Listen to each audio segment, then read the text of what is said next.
Las mujeres con cuadros leves de COVID-19 sin factores de riesgos asociados pueden mantener la anticoncepción hormonal combinada, estradiol más progesterona. Pero en el caso de que presentes la enfermedad con sintomatología respiratoria severa y que tengas antecedentes de enfermedad tromboembólica, vos o alguien de tu familia, te sugiero que consultes a tu ginecólogo. Hay otra variedad de pastillas. Bueno, hola, buenos días. En esta mesa el tema que se va a tratar es rol y aportes de los científicos en la estrategia utilizada por Córdoba para hacer frente a la pandemia.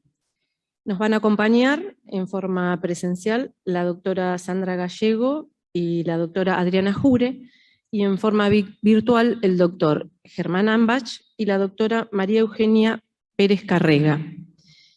Va a comenzar la doctora Sandra Gallego, quien es profesora adjunta del Instituto de Virología, doctor J.M. Vanella, INVIP, Facultad de Ciencias Médicas de la Universidad Nacional de Córdoba, responsable del Laboratorio de Virus Linfotrópicos Humanos del INVIP, integrante de la carrera del investigador científico en salud del Consejo Nacional de Investigaciones Científicas y Técnicas, CONICET.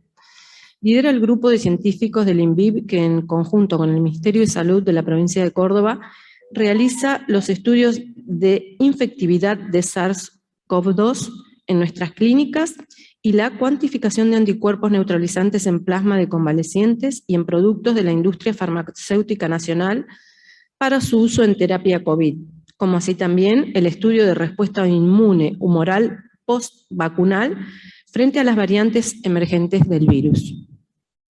Bueno, escuchamos.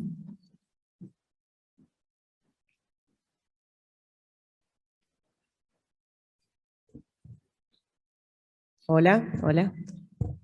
Buen día. Muchísimas gracias, primero a la asociación por la invitación, particularmente a la doctora Bertoldo. Gracias por invitarme a participar. Voy a comentarles un poquito cuál ha sido el rol de los científicos en Córdoba, cuál es la estrategia utilizada también por el Ministerio de Salud de Córdoba para hacer frente a la pandemia, y cómo es que los científicos regionales hemos aportado al conocimiento.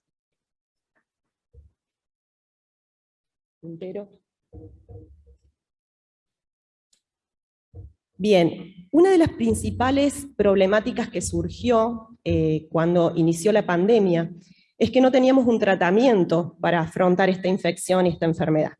Empezamos a mirar lo que estaba pasando en aquellos países que habían sido azotados inicialmente por la pandemia, y a partir de la información que se recababa de estos países, vimos que una de las posibilidades era utilizar el plasma de convaleciente, que es el plasma de aquellas personas que se recuperan de COVID y pueda ser transfundido a una persona que está cursando una infección. La idea es que a través de esta transfusión hacemos una transmisión pasiva de anticuerpos que permitan neutralizar al virus en la persona que está cursando el COVID.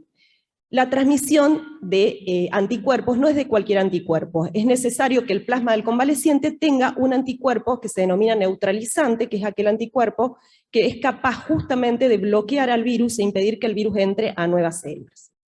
Este tratamiento es un tratamiento que ha sido utilizado para otras infecciones respiratorias como SARS, como MERS, inclusive en el tratamiento de H1N1, y más conocido por nosotros y muy cercano a nosotros, el tratamiento de la fiebre hemorrágica argentina, que ha permitido salvar muchísimas vidas en nuestro país. Argentina tiene mucha experiencia en el tratamiento justamente de fiebre hemorrágica argentina. Empezaron a aparecer al inicio de la pandemia varios trabajos, como por ejemplo el que señalo aquí. Este trabajo es del grupo del doctor Casadeval, es uno de los científicos que más aportó al conocimiento del uso de plasma de convaleciente COVID, donde él muestra que el uso del plasma de convaleciente es seguro.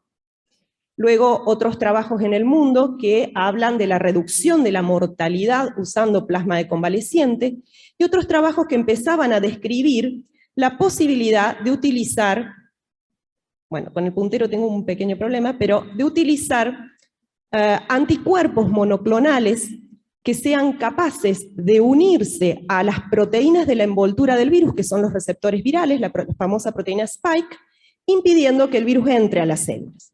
Todo esto eran publicaciones que empezaron a aparecer al principio de la pandemia. Posteriormente empezamos a aprender un poco más, también trabajos del doctor Casadeval indicaban que el efecto del plasma de convalecientes era una reducción importante de la mortalidad, siempre y cuando el plasma sea utilizado tempranamente en la infección y además con un alto título de anticuerpos neutralizantes o alta concentración de anticuerpos neutralizantes.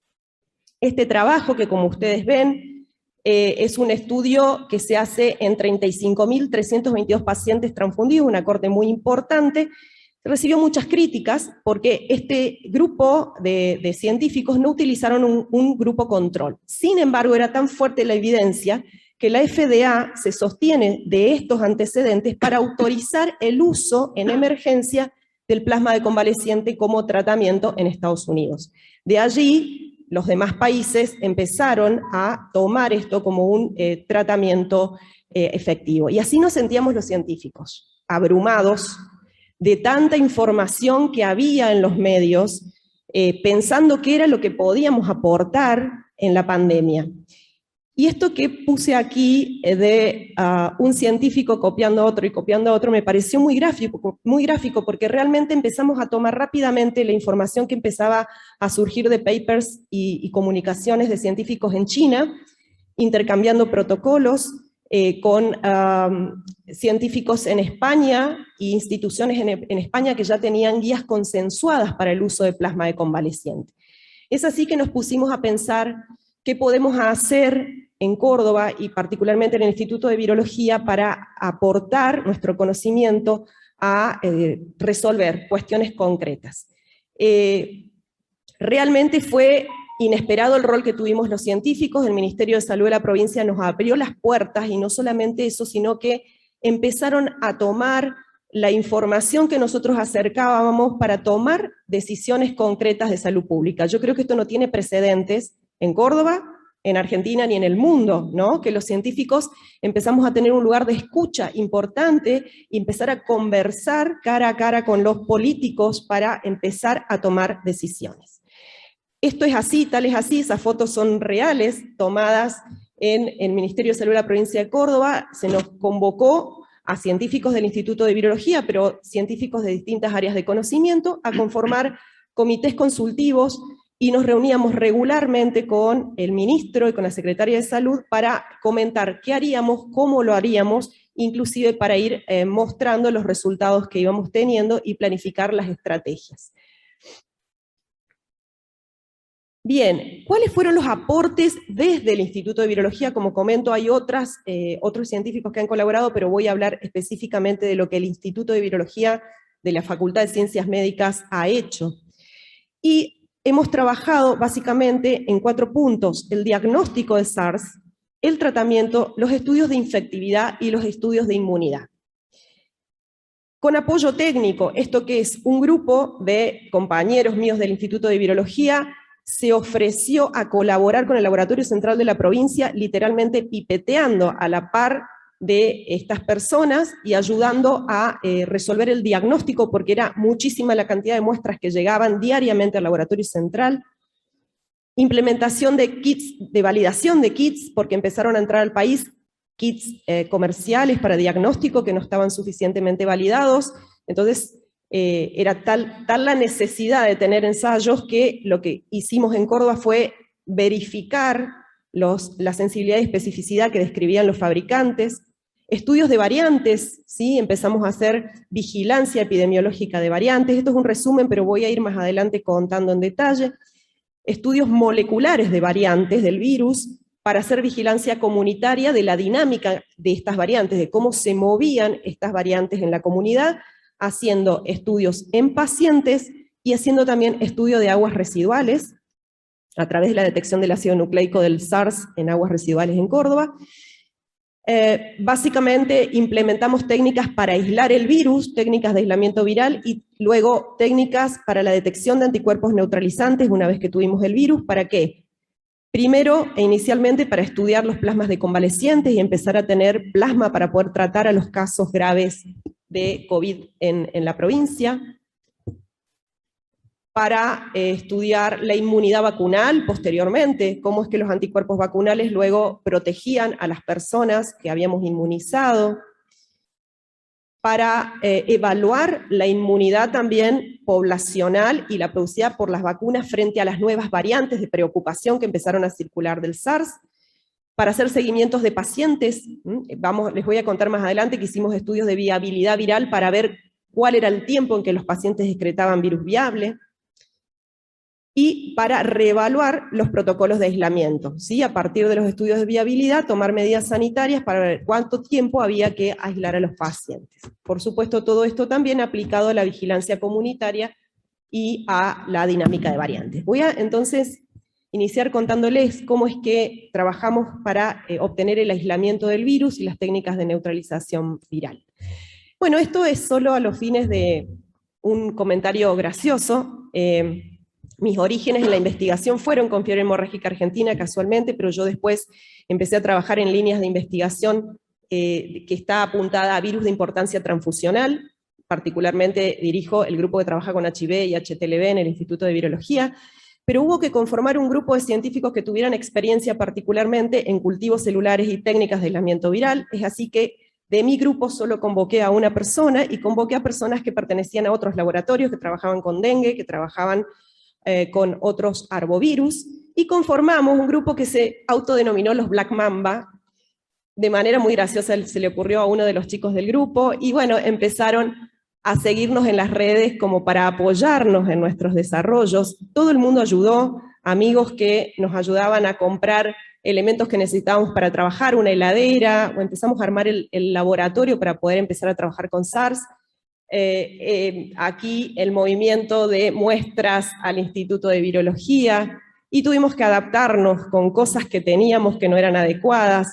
Fue un momento bastante difícil porque tuvimos que armar con lo que teníamos el laboratorio hasta que pudimos empezar a equiparnos y a obtener subsidios para trabajar. Es así que en abril del 2020 se firmó un convenio entre el Instituto de Virología, particularmente la Facultad de Ciencias Médicas de la Universidad Nacional de Córdoba, y el Ministerio de Salud de la provincia, para desarrollar una técnica de neutralización por reducción de placas que permitiera cuantificar los anticuerpos neutralizantes existentes en los plasmas de convalecientes para su uso en terapia COVID.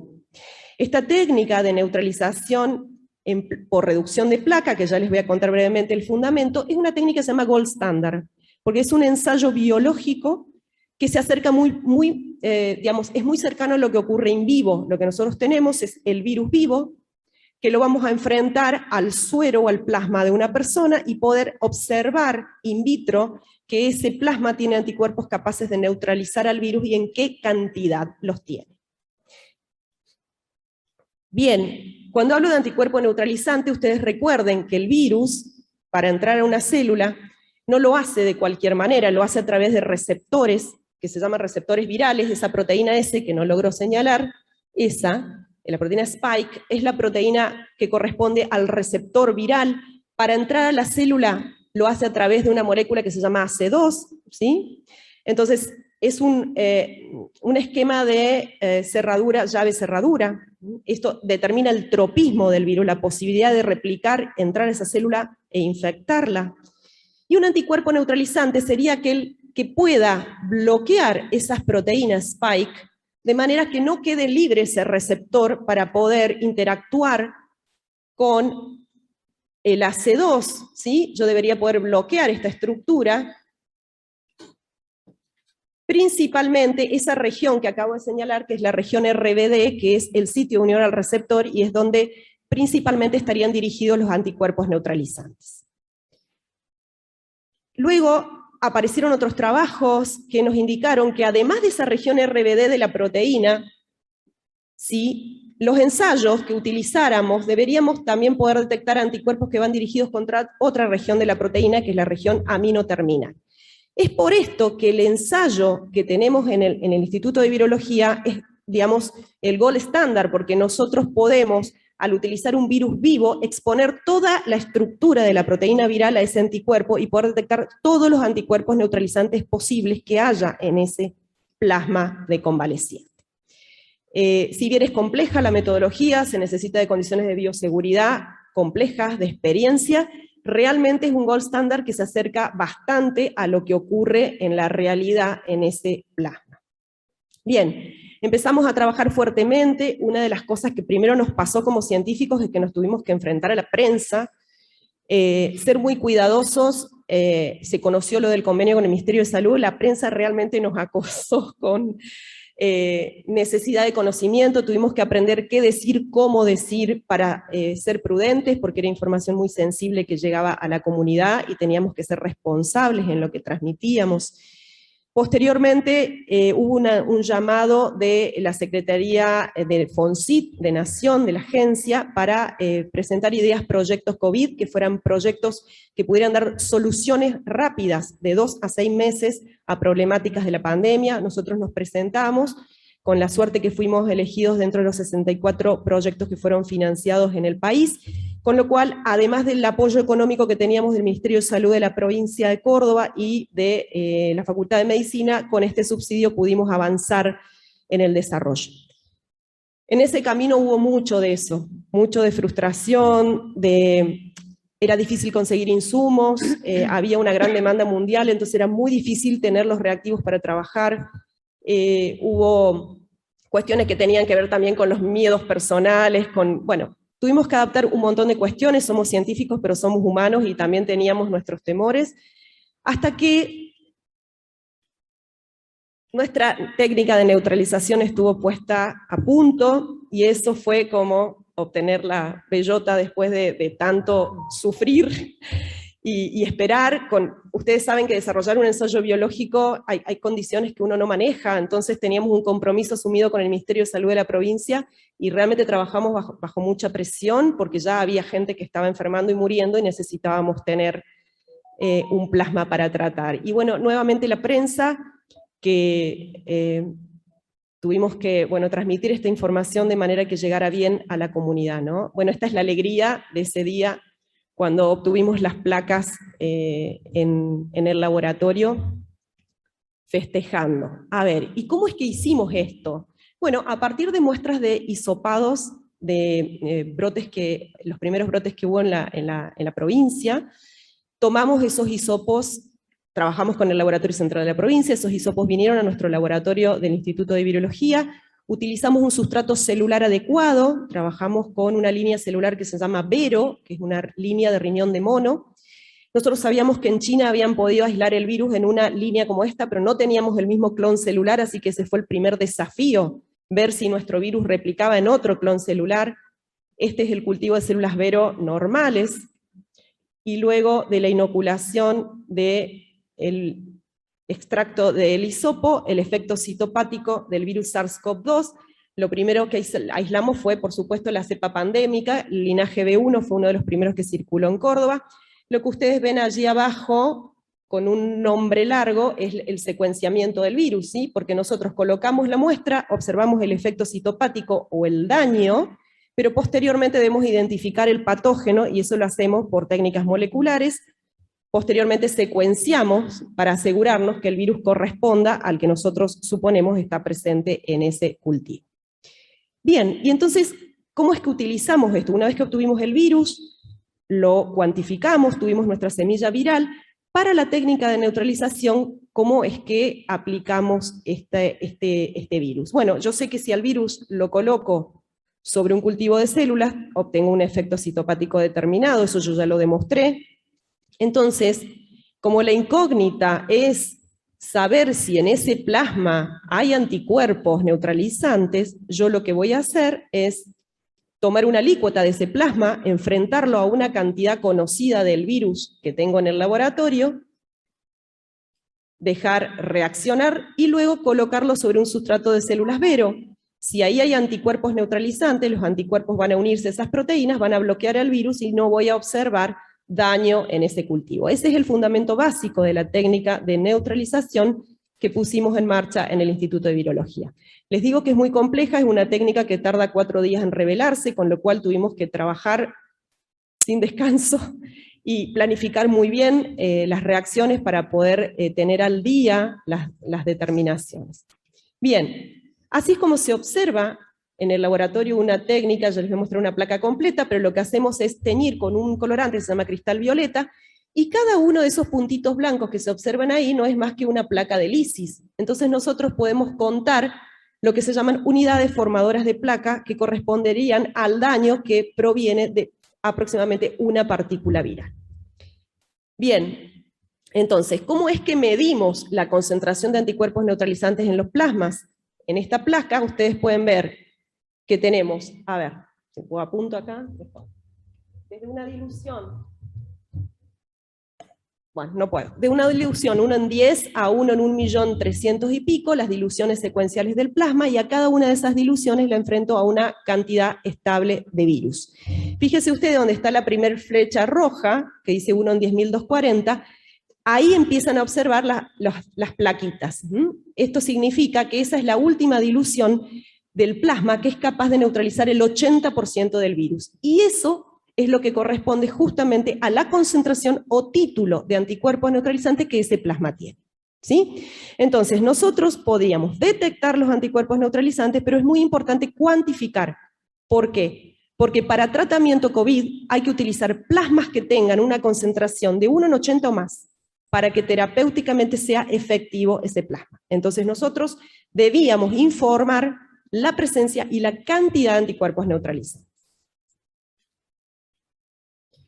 En el desarrollo de las técnicas que comenté anteriormente surgió una técnica que yo denomino emergente, porque no la esperábamos, pero gracias a tener las células infectadas,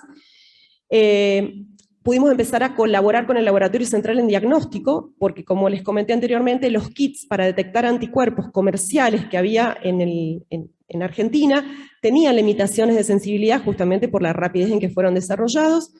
Entonces, al tener la célula infectada en el laboratorio, lo que nosotros hacíamos es enfrentar al suero o plasma del paciente. Si hay anticuerpos, se unen a las proteínas virales, y luego revelamos con un anticuerpo humano marcado con fluoresceína. Entonces lo que ven ustedes ahí es justamente la detección indirecta de anticuerpos tipo IgG totales, no neutralizantes, son anticuerpos tipo IgG contra el SARS. ¿Qué hicimos? Colaborar con el Laboratorio Central porque había muchos problemas en el diagnóstico. Había personas que eran contactos estrechos de personas que tenían infección confirmada, pero que daban negativas las PCR y daban negativos los anticuerpos, y cuando esas muestras se probaban por inmunofluorescencia daban positivas, justamente porque esta técnica era muy sensible. Colaboramos entonces con el Laboratorio Central en resolver todos estos casos discordantes. También ahí les compartí un paper que sacamos recientemente, porque en Buenos Aires se generó lo que se llama un biobanco, que es un banco central de muestras biológicas COVID, también financiado por la agencia por FONCIP, y ese banco tiene como objetivo distribuir muestras biológicas a cualquier científico del país que lo requiera. También, a los fines de clasificar esas muestras, vinieron muestras del INVIRS a nuestro laboratorio para ser tipificadas por inmunofluorescencia. Bien, en Córdoba, para poder trabajar, para poder recolectar los plasmas de las personas, los plasmas de convalecientes, el Ministerio de Salud de la provincia crea lo que se llama el Centro Provincial de Plasmaféresis, en donde todas las personas eran citadas a donar, se tomaban allí los plasmas, y una muestra de esos plasmas venían a nuestro laboratorio para evaluar la presencia y concentración de anticuerpos neutralizantes. Nosotros informábamos al Centro de Plasmaféresis, y de allí se citaba a las personas a donar, se fraccionaban esos plasmas, se congelaban, y de ahí eran distribuidos a todos los centros de salud que estaban autorizados para hacer las transfusiones. Bien, tener esta metodología en Córdoba fue realmente muy útil. Hasta el día de hoy seguimos estudiando los plasmas de convalecientes. Esto lo hablo en pasado, pero en realidad lo seguimos haciendo hasta el presente. Les cuento que de todos los plasmas que hemos evaluado hasta el momento, solo el 29.6% tienen una concentración de anticuerpos neutralizantes de 1,80 o más, que es lo que se utiliza para transfusión directa. Como les conté, recién Córdoba es la única provincia en el país que tuvo una técnica de neutralización de este tipo para poder medir la concentración de anticuerpos neutralizantes y valorar los plasmas de convalecientes, y en el resto del país se utilizaron técnicas comerciales que no tengo tiempo para comentar acá, pero nosotros las hemos validado muchas de estas técnicas frente a las técnicas de neutralización, y luego les puedo compartir la información si a alguien le interesa, porque sé que en varias provincias están utilizando estos kits comerciales. Solo a los fines de comentarles un poco las estadísticas, el 29 de septiembre del 2021 en nuestro laboratorio se estudiaron 4.461 muestras de plasma, de las cuales 3.389 fueron estudiadas por la técnica de neutralización que les comenté anteriormente, 3.389 donantes, de los cuales 3.279 donaron una sola vez, 80 donaron 2 veces, 23 donaron 3 veces y 6 donaron 4 veces. Uno de ellos donó 5 veces. Como ustedes ven, es un recurso realmente limitado y hubo que hacer un trabajo muy fuerte para reclutar a posibles donantes para poder tener suficiente cantidad de plasma. Bien, una de las aplicaciones principales al tener la técnica de aislamiento viral, o sea, la posibilidad de tomar el virus, aislarlo y obtenerlo en el laboratorio en grandes cantidades, es poder colaborar con salud pública también en la toma de decisiones que tenían que ver con el alta de los pacientes. Ustedes recuerden que uno de los principales problemas que tuvimos eran personas que se recuperaban y excretaban RNA por largos periodos de tiempo, no se les podía dar el alta. Esto empezó a colapsar el sistema de salud, las camas, y entonces lo que hicimos fue un estudio para evaluar desde el inicio de los síntomas cuántos días excretaban virus viable, independientemente de que el RNA fuera positivo por técnicas moleculares. Lo hicimos, por supuesto, con el Ministerio de Salud de la provincia, el Hospital Rawson, y esta es una publicación que seguro en la pantalla se ve un poquito mejor, yo acá no la veo, pero donde se resumen los resultados. Solo pudimos ver que en los pacientes que tenían una clínica moderada, no había excreción de virus viable posterior al día 10 de inicio de los síntomas. Esto el Ministerio de Salud lo tomó y empezaron a reformular un poco las guías de manejo de pacientes y altas médicas, sobre todo cuando el personal de salud se nos empezó a enfermar y había médicos y enfermeras que estaban mucho tiempo en aislamiento. Bien, otra de las aplicaciones de esta técnica fue evaluar la respuesta postvacunal. En resumen, les voy a contar algunas cosas solamente. Hicimos un estudio en 285 vacunados con Sputnik, que fue nuestro primer grupo de personas vacunadas en Córdoba, el personal de salud. Lo que les muestro aquí es, en el eje de las Y, son anticuerpos neutralizantes, concentraciones de anticuerpos neutralizantes, y abajo distintos grupos de personas. Recuerden ustedes que se vacunaron a personas que tenían infección previa, como también a personas que no habían tenido infección previa. Entonces lo que ustedes ven en el primer punto, en el grupo A, son personas que al momento de la vacunación ya traían una infección previa, tenían ya una concentración de anticuerpos neutralizantes, el 91% tenían anticuerpos. Luego de recibir la primera dosis, ese grupo tenían una cantidad de anticuerpos neutralizantes, el 91% de ellas, mientras que en el grupo naive, que es el que señalo ahí abajo, o sea que no tenían infección previa a la vacunación, solo el 11% tenían anticuerpos neutralizantes al día 14 luego de colocar la primera dosis. Luego de la segunda dosis, el grupo de arriba, que traía infección previa, aumentan a un 97% los anticuerpos neutralizantes, mientras que en el naive a un 69%. Como resultado muy bueno, vimos que el 99.6% de las personas globalmente desarrollaban anticuerpos tipo IgG, pero que uno de los principales resultados fue que en el grupo de las personas naive realmente era muy importante colocar la segunda dosis, porque aumentaba de un 11 a un 69% los anticuerpos neutralizantes, mientras que en el grupo que traía una infección previa a la vacunación, si bien aumentaban, ese aumento no era significativo. Hicimos un seguimiento de esta corte, tuvimos 9 casos de COVID post-vacunación. En todos esos casos intentamos el aislamiento del virus para ver cuáles eran las cepas, y logramos un aislamiento positivo de Gamma, que sería la cepa Manaos, perdón, la variante Manaos, en una de las personas vacunadas. Estos resultados son coincidentes con lo que ya estaba publicado en vacunas, por ejemplo, en este segundo trabajo, en vacunas como Pfizer, donde ya se hablaba en el mundo de que las personas que traían una infección previa a la vacunación con una sola dosis realmente generaban un booster importante y una respuesta inmune importante. Frente a la escasez de dosis, este no era un dato menor para aplicar políticas sanitarias. Bien, y cuando pensábamos que teníamos más o menos la cosa controlada, empezaron a aparecer las variantes. Entonces en el laboratorio volvimos a aislar nuevamente el virus, pero ya de las nuevas variantes. Para eso trabajamos en conjunto con el laboratorio central. Cuando ellos detectan nuevas variantes del virus, esta muestra viene a nuestro laboratorio, la aislamos en células Vero. Lo que les muestro aquí, nuevamente, es el aislamiento de Manaos, ¿sí? Sandra, Sí. el tiempo.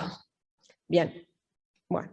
A ver, solo para mostrarle que hicimos estudios de inmunidad poblacional de lo que había sido generado por las vacunas frente a las variantes, y que encontramos que hay un menor potencial neutralizante de los anticuerpos frente a la variante andina, tanto en personas que vienen recuperadas de una infección por la cepa pandémica, como en las personas vacunadas.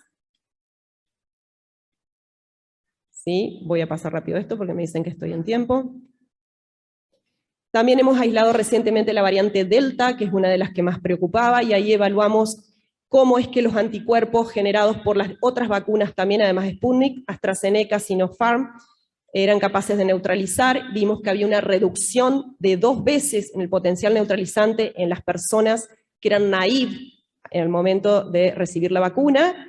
¿Sí? Esto muestra exactamente eso, y que la reducción del potencial neutralizante en las personas que traen una infección previa es menor, pero hay una pequeña reducción en el potencial neutralizante. Lo que muestro ahí es justamente esto: personas que traían infección previa, hay diferencia significativa.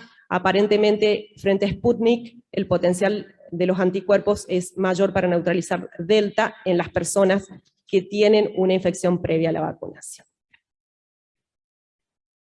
Bien, contarles brevemente que además trabajamos con la industria farmacéutica, tanto con el laboratorio de hemoderivados como con el laboratorio Immunova. Llegan los sueros equinos a nuestro laboratorio y los productos que están siendo desarrollados en el laboratorio de hemoderivados. Nosotros valoramos los anticuerpos neutralizantes e informamos a ellos cuál es el potencial neutralizante de sus productos, por supuesto in vitro, no en vivo. También evaluamos el potencial neutralizante de estos productos frente a las nuevas variantes. Y estamos en este momento trabajando en el protocolo nacional para evaluar los protocolos heterólogos de vacunación. Córdoba está evaluando sus propias muestras en Córdoba y en los laboratorios de Córdoba, y esos resultados se envían a Nación para unificar toda la información con las provincias que están participando. El protocolo de recolección de muestras ya ha terminado, y estamos en etapa de análisis de datos, que seguramente Nación pronto comunicará los resultados. Bueno, ya termino, son 2 diapositivas más, para contarles que una de las cosas finales que los científicos tuvimos que hacer es, acostumbrados al paper y a que se nos mida por la eficiencia por cuánto publicamos, empezamos a aprender que la información necesitaba estar a la mano rápidamente, y empezamos a valorar mucho lo que es los webinars y poder comunicar rápidamente los resultados con el Ministerio de Salud de la provincia, a generar documentos. Voy a ir mostrando aquí algunos títulos que se cuelgan en la página del Ministerio de Salud para estar disponibles rápidamente a la comunidad. En esta página los pueden encontrar haciendo clic en esos iconos. Toda la información, por supuesto explícita, de lo que he comentado aquí, lo pueden consultar allí con documentos. Decirle finalmente que hay otras personas en el instituto que están trabajando. Mis compañeros que van a colaborar con el laboratorio central son invisibles, nadie los nombra, pero son muy generosos porque están haciendo este trabajo humildemente para ayudar a hacer frente al diagnóstico. Un grupo de personas del instituto está trabajando en evaluar aguas residuales, circulación de SARS, para tomar medidas sanitarias. Este es mi equipo de trabajo: Adrián Díaz, Lorena Spinzanti, Brenda Cunningham, Sebastián Blanco, Juan Aguilar, María Elisa Rivarola, Mauricio Beranec, nuestro decano, que realmente sin él no hubiéramos podido hacer absolutamente nada, Rogelio Pisi, un decano muy comprometido, muy presente, la doctora Silvia Nates, directora del instituto. Agradecer al Hospital Rawson, Laboratorio Central de la provincia, y a FONSIT, que nos financió el proyecto y pudimos avanzar en el desarrollo. Muchas gracias.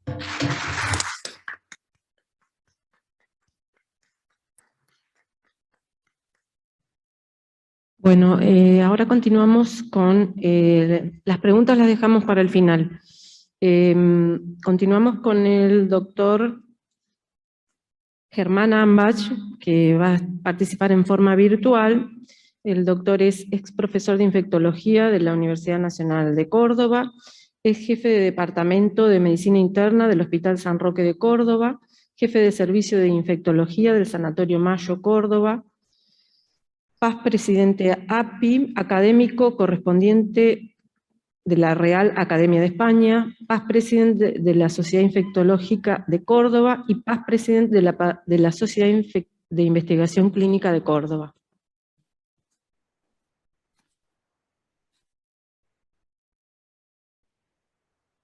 Bueno, buenos días. En primer lugar, quiero decir que soy todo ex, pero estoy presente. O sea, continúo trabajando. En segundo lugar, agradecer la invitación a la asociación, en especial a Pamela Bertoldo, con quien me une una vieja amistad, haber sido compañeros de trabajo en el Sanatorio Mayo, actual institución en la cual trabajo. Felicitar a Sandra, realmente yo conozco el trabajo que están haciendo, es excelente y muy buena la disertación. Lo que nosotros vamos a presentar, que no me aparece en pantalla, ahí está.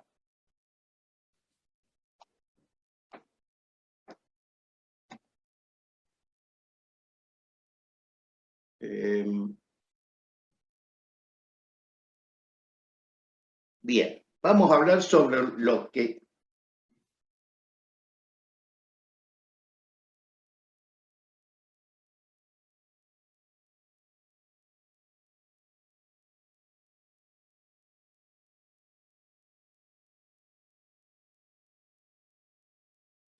La copita, ahí está. Bueno, vamos a hablar un poco sobre esto que estuvo de moda, la intercambiabilidad de las vacunas. Todos sabemos de que habíamos iniciado una enfermedad, como dijo Sandra, sin tratamiento y sin prevención. Y solamente la prevención eran las medidas generales, que es lo que hablábamos: distanciamiento, el uso de barbijo, lavado de manos con agua y jabón, alcohol, y esto era hasta que empezaron los primeros tratamientos. Una vez que se decretó esta pandemia por parte de la OMS, fue tal la cantidad de casos que empiezan a aparecer, porque ya en diciembre del año 2019 empezaron a aparecer los primeros casos, pero uno que pensó, lo que pensamos siempre, todo esto va a quedar relegado ¿a dónde? A China. Y sin embargo, la distribución fue mundial. Así pasó con epidemias anteriores, y tomemos en cuenta la epidemia de gripe en el año 2009. Bueno, esto es simplemente mostrar el virus a modo de introducción. Ya Sandra explicó muy bien todo esto y cómo es la replicación viral. Pero sí quiero marcar acá algunas diferencias. Fíjense, estos coronavirus no es la primera vez que produce una epidemia. Ya tuvimos epidemias anteriores.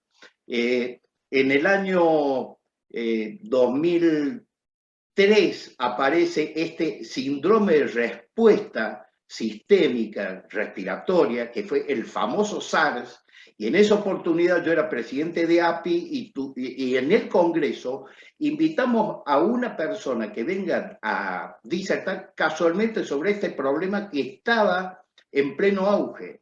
Y entonces no teníamos muchas armas terapéuticas para manejar este virus, pero fue, por suerte, fue epidémico y no fue pandémico como se transformó este.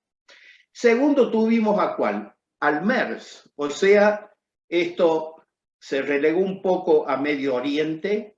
Fíjense que se identificó en el 2012, pero el cuadro epidémico regional fue en el 2013. Hubo bastantes muertos, pero esto se logró controlar.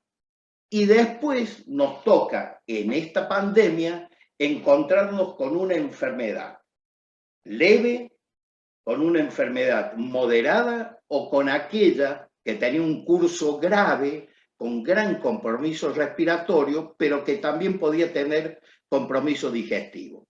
Fíjense de que esta enfermedad empieza el paciente con fiebre, tos, falta de aire, o sea, verdadera disnea, y cuando se transforma en un cuadro grave ya eran procesos neumónicos que lo llevaban a un síndrome de distrés respiratorio del adulto, más el cuadro trombótico que se producía, y evidentemente en ese momento que estábamos ya hablando de los primeros meses del año 2020, no teníamos tratamiento y las vacunas estaban empezando a aparecer.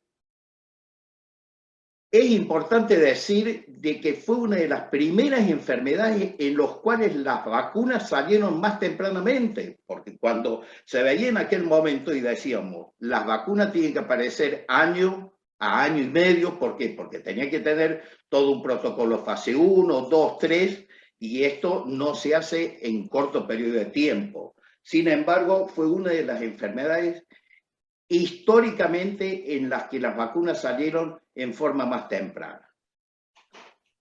Posteriormente era lo que empezábamos a ver. Por suerte, los cuadros leves eran los mayores, en un 81%, severo 14%, y el paciente crítico que iba a una mortalidad segura estaba en un 5%. O sea, esta diferencia la veíamos a principios del 2020 y continuó después. Porque cuando uno analizaba los índices de mortalidad, generalmente llegaban a un 1.5, 2%, y era lo que se manejaba, las cifras que se manejaban en todo el mundo. En algún momento hubo algún pico mayor y creció, pero posteriormente se mantenía en este número. Lo primero que decíamos, la gripe tiene una mortalidad del 10%, y esta era una enfermedad que tenía una mortalidad que oscilaba entre el 1.5 y el 2.5%. Esta es una diapositiva que yo la pongo porque me encanta, porque resume toda la enfermedad. Evidentemente, esto es desde el punto de vista clínico, pero acá sí vamos viendo los distintos periodos iniciales de la infección, intermedio y finales. Entonces, esto marca muy bien la evolución cuando vamos controlando el paciente desde el punto de vista clínico, infectológico y en terapia intensiva. Bueno, simplemente mostrar de que lo crítico del paciente es este famoso síndrome de distrés respiratorio agudo, que se produce un daño alveolar importante, con edema, con líquido, y se forma una membrana hialina. Y acá es la situación crítica donde lo tenemos que empezar a tratar con corticoides, que fue la única droga que realmente consideramos en su momento como de gran importancia, y después uno le empezaba a hacer anticoagulantes por este famoso proceso trombótico, pero esto es lo que uno empezó a ver en el paciente grave. Síndrome de distrés respiratorio del adulto en este evidente síndrome de respuesta inflamatoria sistémica. Y esto lo muestro para que uno vea la importancia que tiene el contagio, o sea, la transmisión de la enfermedad. Fíjense, si uno compara la diapositiva en los cuales vemos el contagio en los primeros casos, que es COVID, versus sarampión, fíjense que el sarampión es mucho más contagiosa. Se contagian más personas en contacto directo que COVID.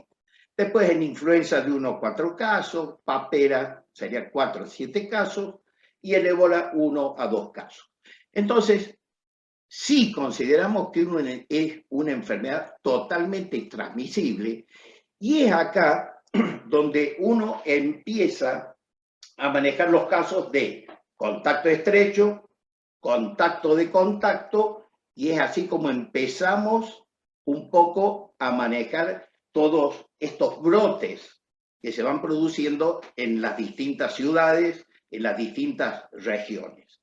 A lo que dijo Sandra del diagnóstico del laboratorio, acá es de destacar el manejo de lo que es las personas que están no solo en el ministerio, sino trabajando en epidemiología, porque han logrado controlar en Córdoba muy bien estos brotes epidémicos.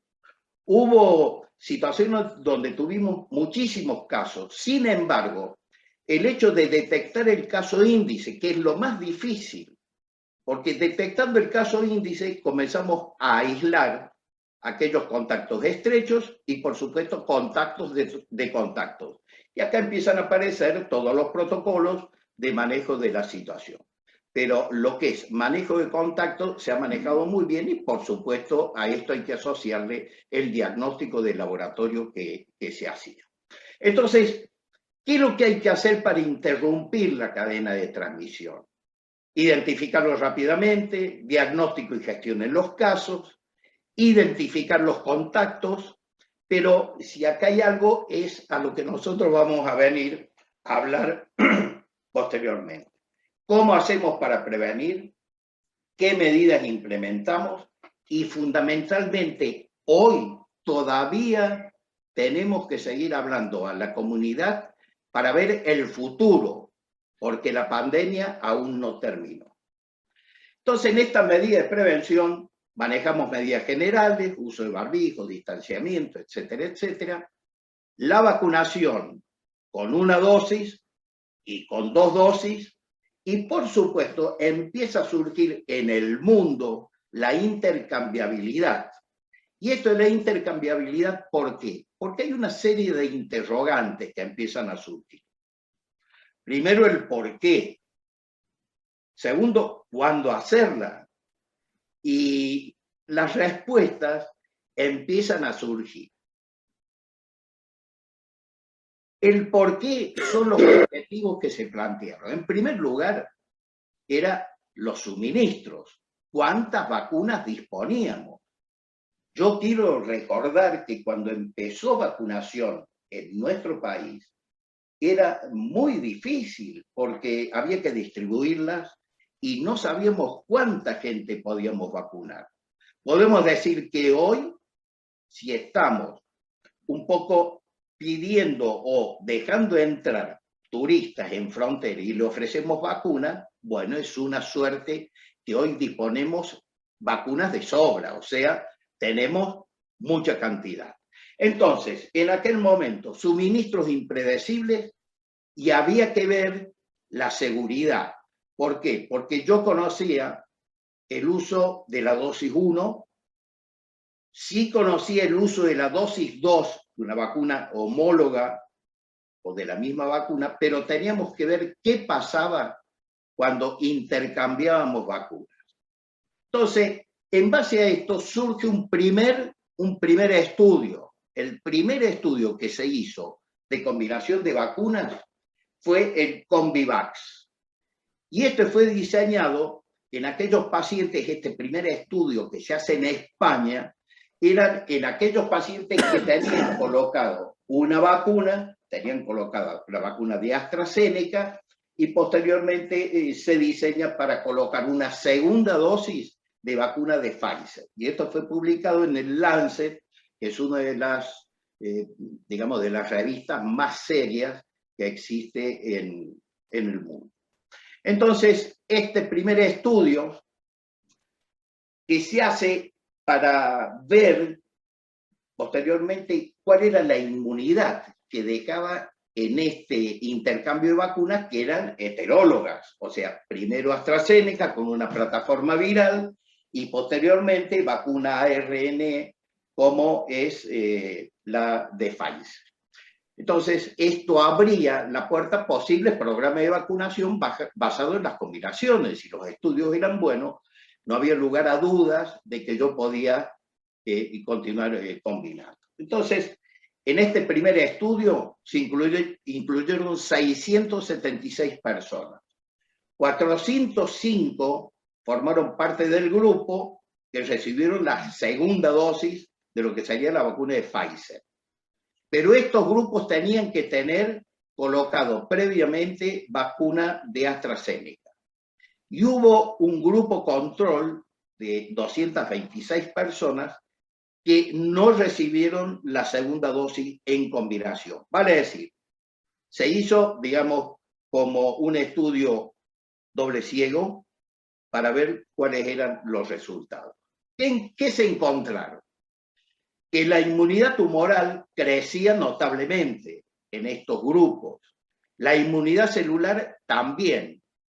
Y también se vio que la producción de interferón gamma era mucho mayor en el grupo de personas vacunadas con 2 dosis que aquellos que se utilizó la primera dosis y la segunda dosis que fue placebo.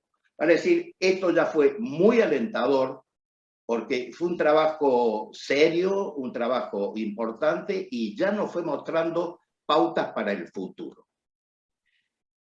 Cuando se vio lo que era la seguridad, o sea, los eventos adversos de esta reactogenicidad, ¿qué es lo que se encontró? Disconfort en el área de la inyección, como cuando se coloca cualquier vacuna.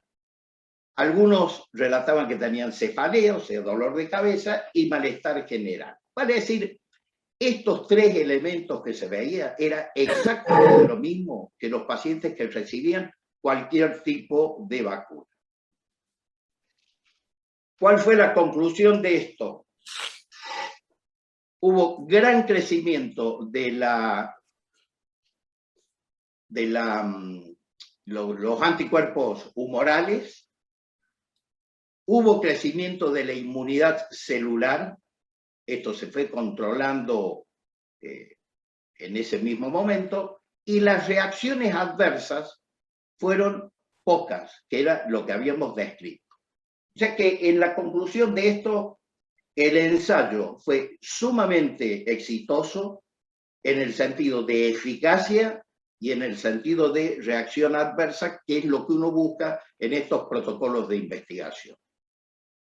Posteriormente hubo otro ensayo en Estados Unidos que fue más importante, porque en este caso se recibieron adultos que tenían una de las 3 vacunas, vale decir, Moderna, la vacuna de Janssen y la vacuna de Pfizer. Con estas 3 vacunas se hicieron 9 combinaciones, o sea que el trabajo en ese sentido fue más interesante porque se logró combinar vacunas homólogas y heterólogas.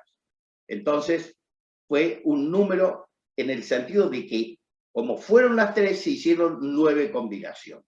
Fíjense, 154 personas recibieron Moderna, 150 Janssen y 154 Pfizer. El refuerzo homólogo aumentó los títulos de anticuerpos neutralizantes hasta 20 veces. Y el refuerzo heterólogo aumentó hasta 76 veces. ¿Cuál fue la conclusión de este estudio?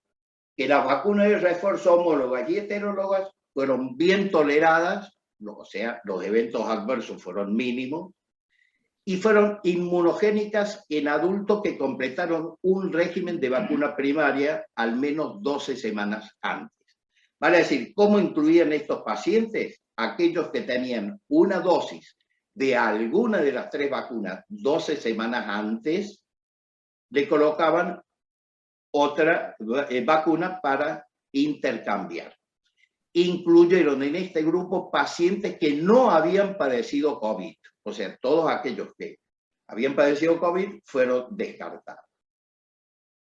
Entonces, en esta intercambiabilidad de que venimos hablando, la reactogenicidad fue similar a la informada en la primera serie. Fíjense de que los mayores eventos adversos en este estudio en Estados Unidos fue malestar general, cefalea y dolor en el sitio de inyección. ¿Qué pasó en nuestro país? Ustedes recordarán, en Buenos Aires se hace un primer estudio donde combinaron las vacunas que disponíamos nosotros acá y donde informaron que los resultados fueron muy satisfactorios y que los eventos adversos, o sea, cuando controlamos seguridad, fueron mínimos como ocurría en todos los trabajos que veíamos en el mundo. Y posteriormente se hizo un nuevo estudio, esto fue lo que mostró Sandra al final. Yo no puedo mostrar nada porque no me permitieron, porque todavía no fue publicado, estuve en la presentación del trabajo. Este estudio se hizo en Buenos Aires, Córdoba, La Rioja y San Luis. Se colocaron todas las combinaciones de vacuna, fueron muchas, y digamos que como conclusión fueron exactamente las mismas que se vieron en todos los trabajos de intercambiabilidad que se hicieron en el mundo.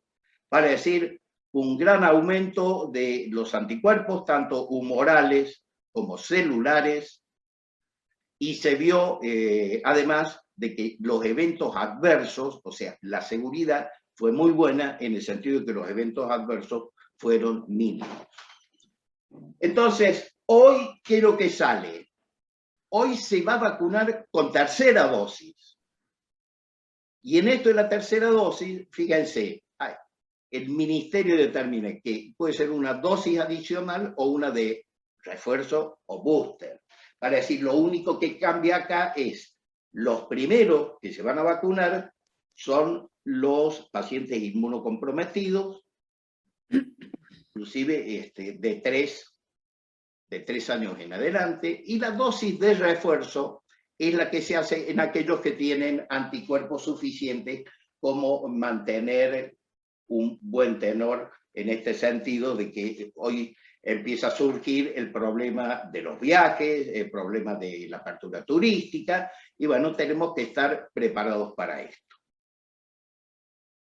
Esto es la combinación que va a ser este nuevo plan de vacunación. Les adelanto que en Córdoba, ya lo habrán leído, comienza el sábado y en Buenos Aires comienza el 1 de noviembre. Se empezará con estos grupos y de acuerdo a lo que dijo la ministro Bisotti, seguirán después personas que pertenezcan al equipo de salud que ya van a estar entre los 6, 8 y 10 meses que habían sido vacunados.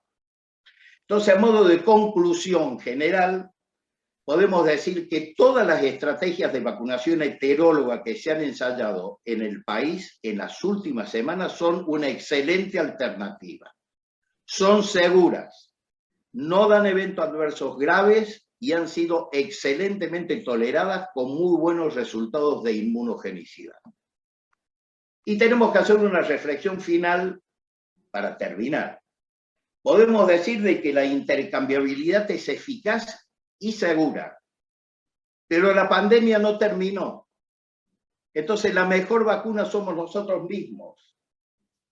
Tenemos que seguir cuidándonos. Por eso a la población le pedimos, mantenga la distancia, siga usando el barbijo, use el alcohol o alcohol gel y vacúnese, porque en la medida que mayor cantidad de personas tengamos vacunadas, va a ocurrir lo que está ocurriendo.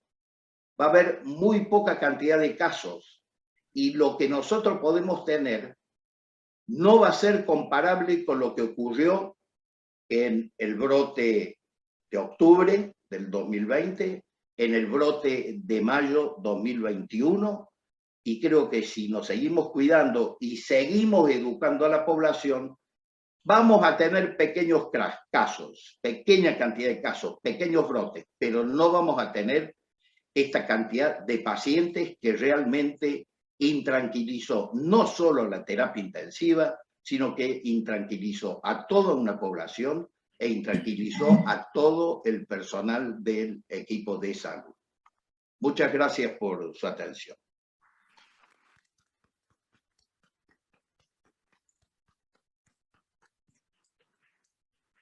Si hay algunas preguntas, las podría contestar ahora porque tengo que irme, ustedes me disculpan, tengo que irme a una reunión y las puedo contestar ahora. Bueno, no sé si en la sala hay preguntas, aprovechamos. Sí, pero espera que te voy a buscar el micrófono.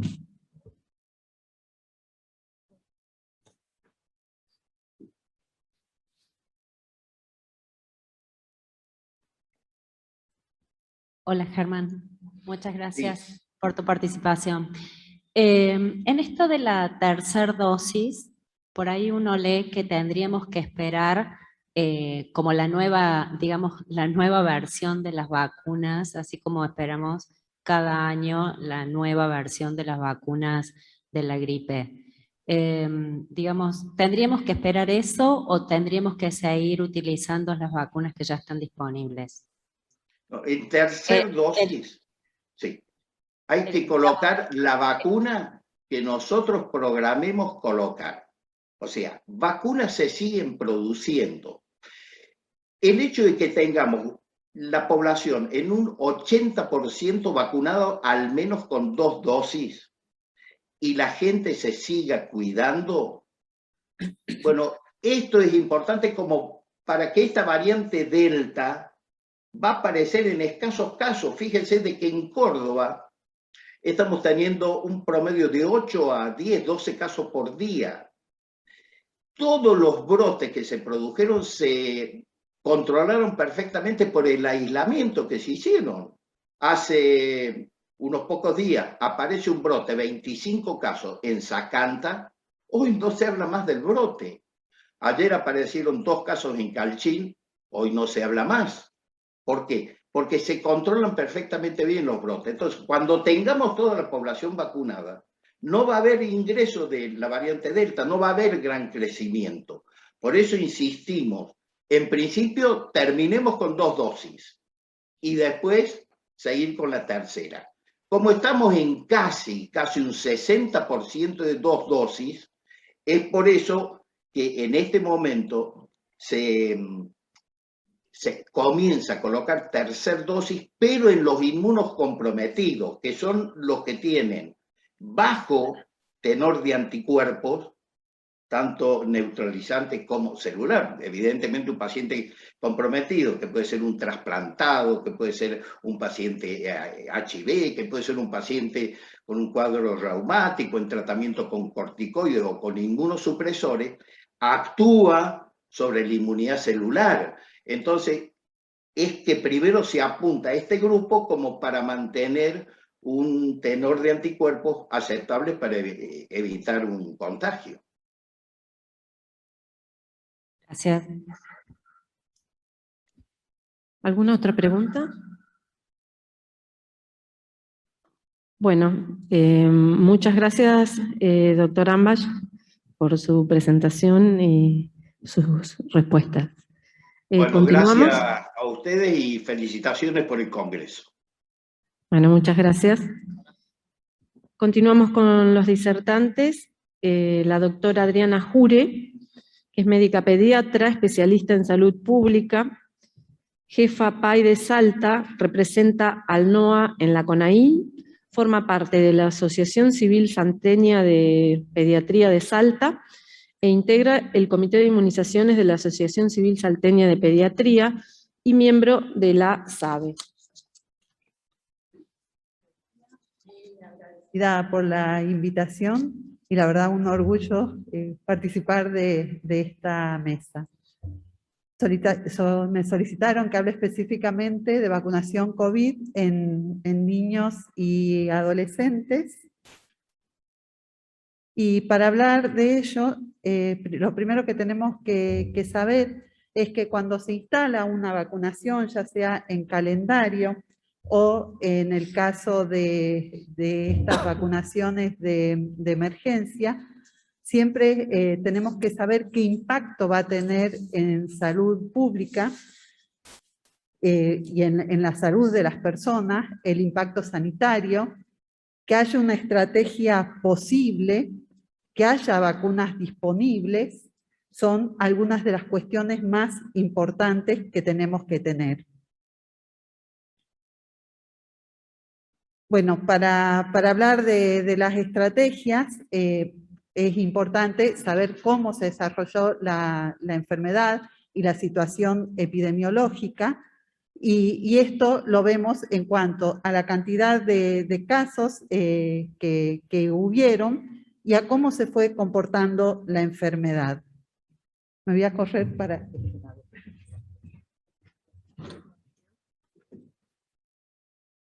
Por ahí es mejor ahí.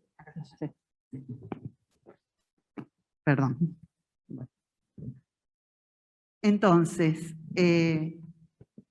estábamos hablando del impacto de la salud pública, y eso vemos con la carga de la enfermedad, con la dinámica de la circulación, las nuevas variantes y la presentación de la enfermedad COVID, y también lo que da después la enfermedad, el post-COVID.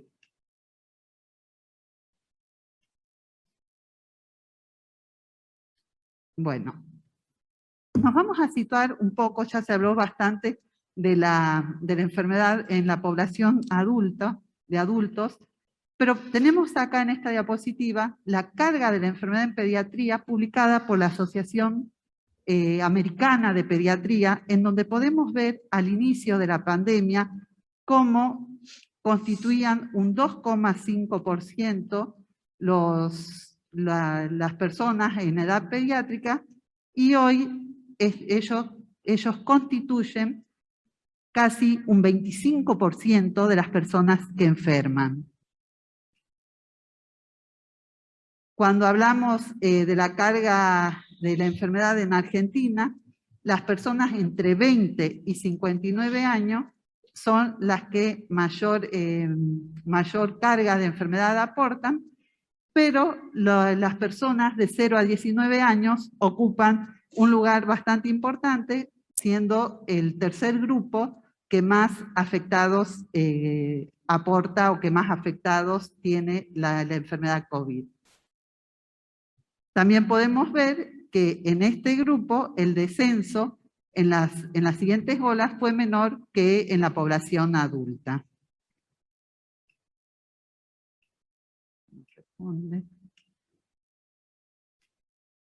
Ahí está.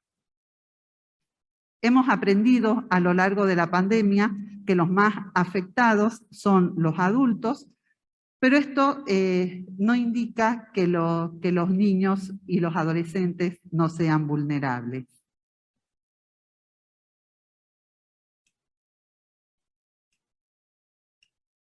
Tienes razón, nos responde muy bien. Ahí está. Si bien la letalidad es menor, sabemos que también pueden ser vulnerables, especialmente en aquellos que tienen alguna patología de base. Y podemos ver acá qué pasa en Argentina. En Argentina se reportan casos en edad pediátrica o de adolescentes, en más, ya hay 500.000 de niños y adolescentes afectados, constituyendo un 11% de los casos. La mayor incidencia es entre los adolescentes, aquellos que tienen entre 15 y 19 años, y la letalidad, como ya dijimos, es baja. También lo que se puede observar, como ya se observó en otros países, es que el virus busca canales por donde va a circular, y estando la mayor parte de la población de adultos vacunados, los más susceptibles en este momento son los niños y los adolescentes. Algo para mencionar como muy importante, el síndrome post-COVID, que también afecta a los niños, y como vemos pueden afectar cualquier sistema, cualquier órgano. Los más frecuentes es fatiga, cefalea, insomnio, problemas de concentración, especialmente en los niños y niñas de más edad. Es algo que no podemos dejar de mencionar, que no es gratuito tener la enfermedad, incluso en niños y adolescentes. Tenemos casos severos en niños con el síndrome inflamatorio multisistémico.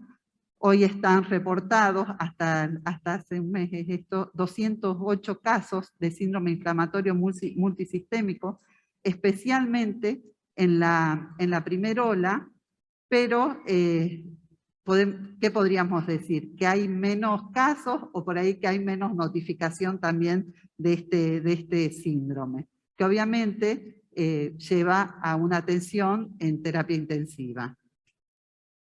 A diferencia de lo que vemos con otros síndromes parecidos, en donde se afectan más los niños y niñas de menos de 5 años, como es el Kawasaki, acá se está viendo fundamentalmente en personas de más de 5 años. Y bueno, el virus que ya todos lo conocemos muy bien, que se presentó recién lo presentó la doctora Sandra también, es un virus ARN que es cubierto por glicoproteína. La espiga es el principal factor de virulencia y es el blanco antigénico para el sistema inmune, y es la base hoy para la producción y el desarrollo de las diferentes vacunas. Esto no lo voy a hablar porque habla de la enfermedad, de cómo el virus cliva, en realidad voy a hablar un poquito, se une al receptor ACE y produce miles de copias en cada persona, millones de copias, y a medida que haya más personas infectadas, más posibilidad de que en esas copias haya errores y que surjan las variantes. Por eso es muy importante que se tienda a mayor vacunación, a menor infección, de manera de evitar las variantes. No solamente a nivel local, a nivel país, sino a nivel mundial. Cuando hablamos, esa es la base para el desarrollo de todas las vacunas, y cuando hablamos del tipo de vacunas, tenemos diferentes plataformas que se usan. Algunas son las plataformas a ver si puedo señalar. Algunas plataformas que son de vectores virales, de virus atenuados, de subunidades proteicas y plataformas de ARN. No anda bien, ¿eh? No, no puedo pasar. A ver.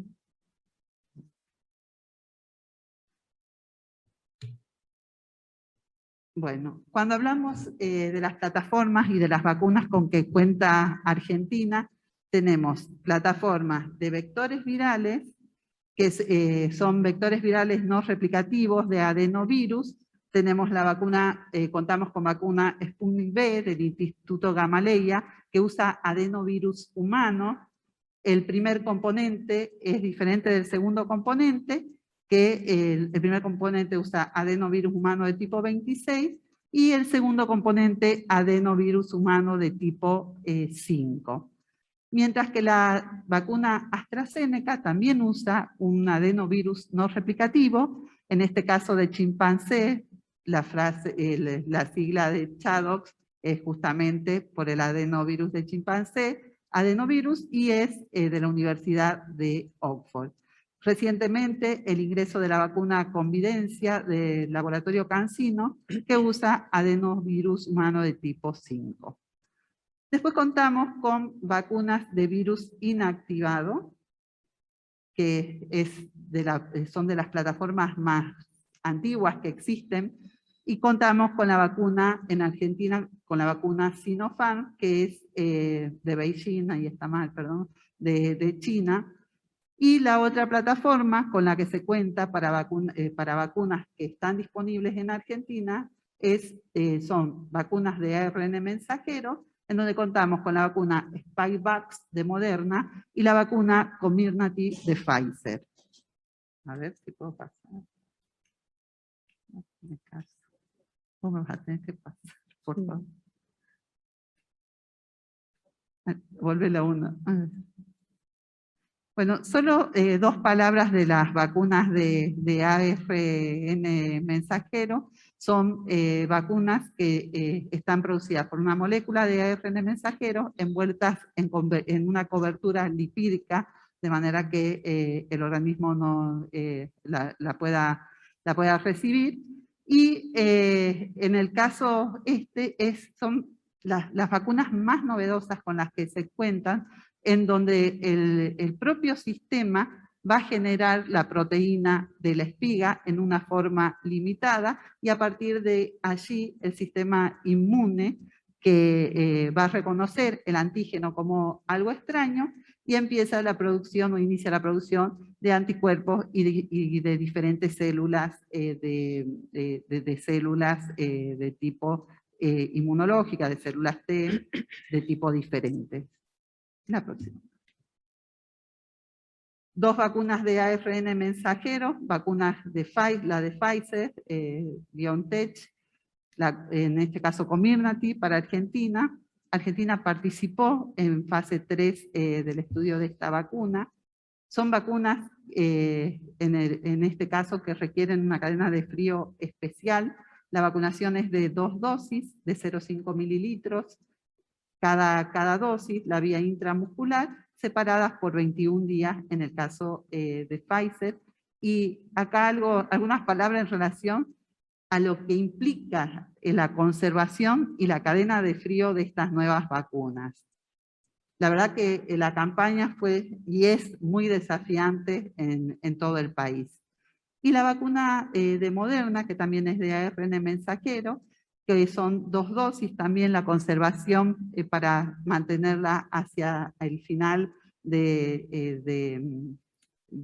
estas vacunas, se pueden mantener hasta 6 meses en temperatura, en este caso de freezeres comunes, y la conservación de las 2 vacunas puede ser hasta 1 mes en heladera.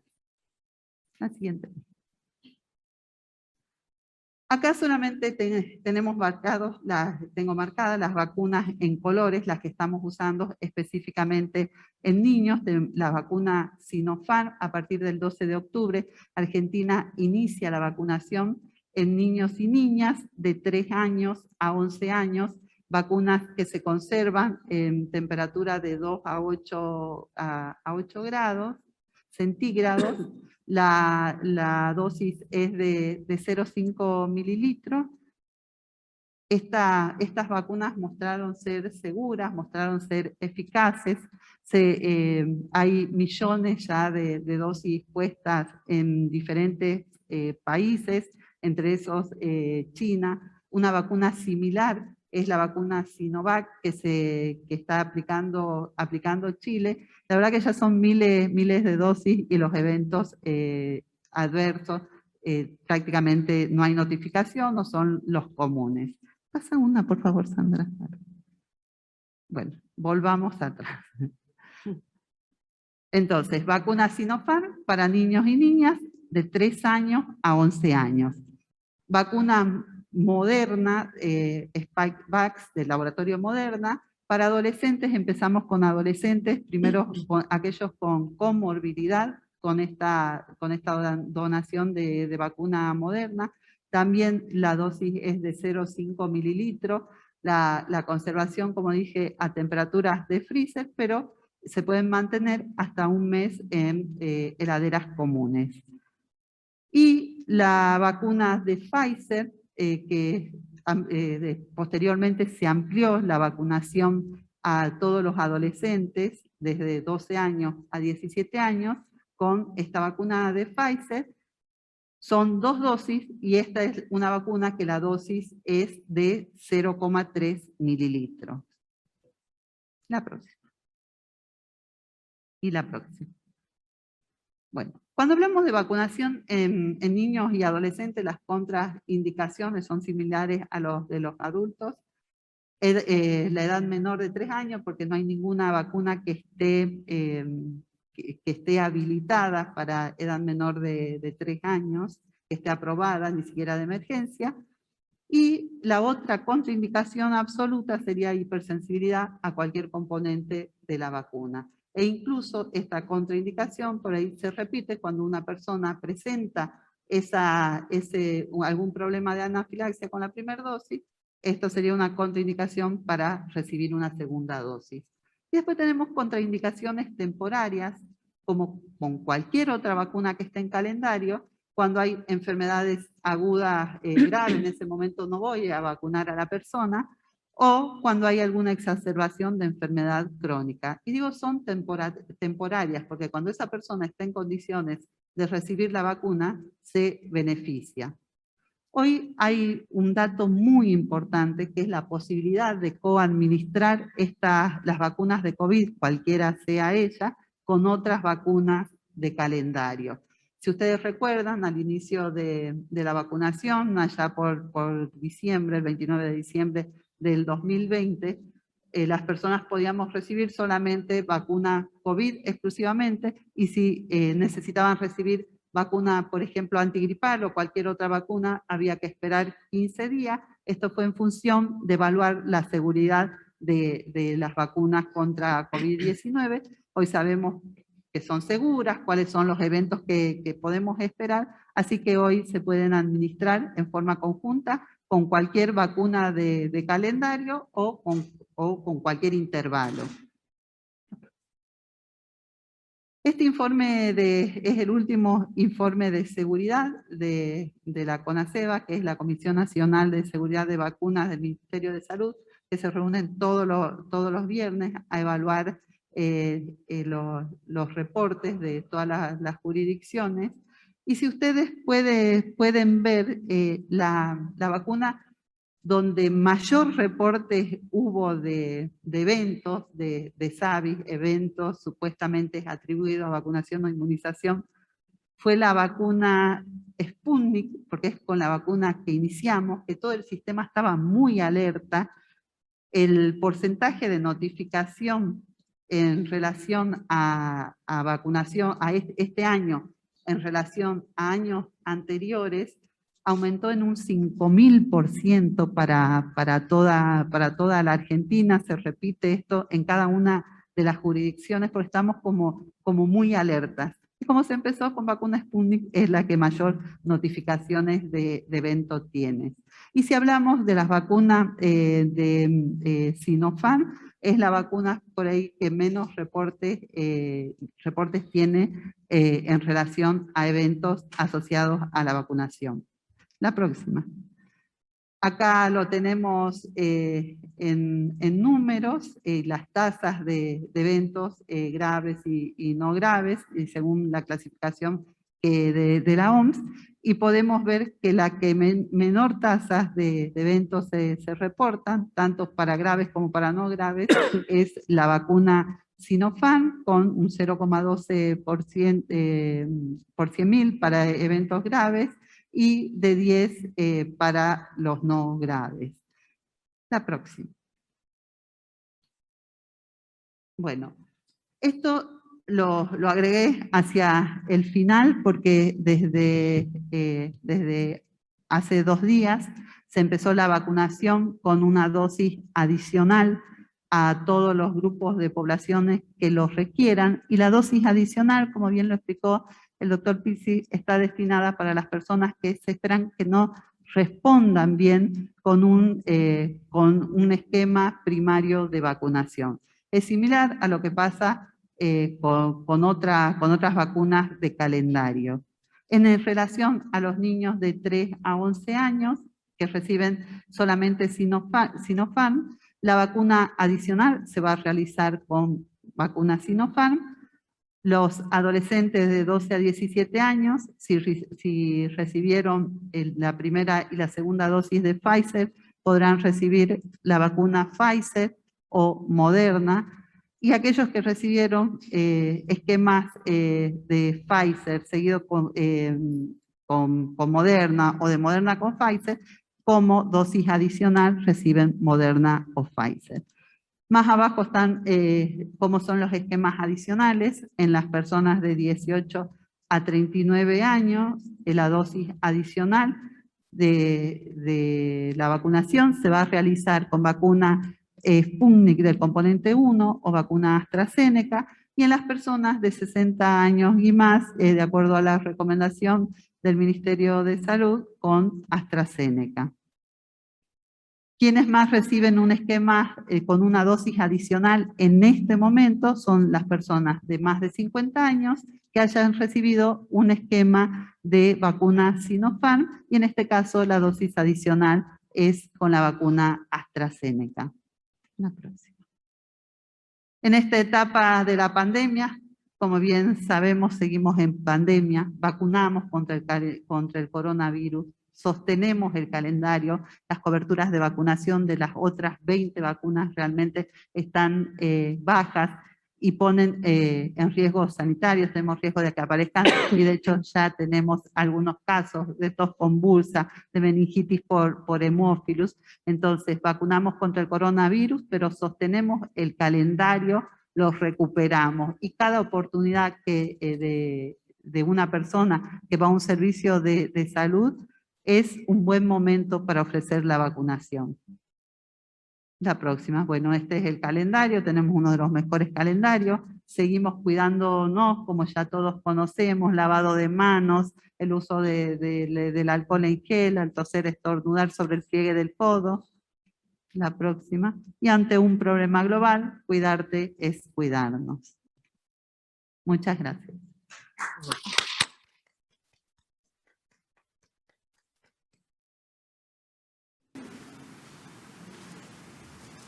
Bueno, continuamos con la última disertante, que es la doctora María Eugenia Pérez Carrega. Trabaja en el grupo de inmunizaciones de SADI, es fellowship en infectología, hizo la residencia en clínica médica en el Hospital Universitario Austral, directora médica de vacunas LATAM, gerente médico de Merck Pidom, coordinadora de áreas de seguridad en vacunas, vigilancia de enfermedades inmunoprevenibles en medición de impacto. Bueno, tiene un currículum muy largo que no lo voy a leer todo. Vigilancia de seguridad en vacunas del Ministerio de Salud de Nación en el 2008. Y bueno, no sigo porque es demasiado extenso. Te escuchamos, María Eugenia.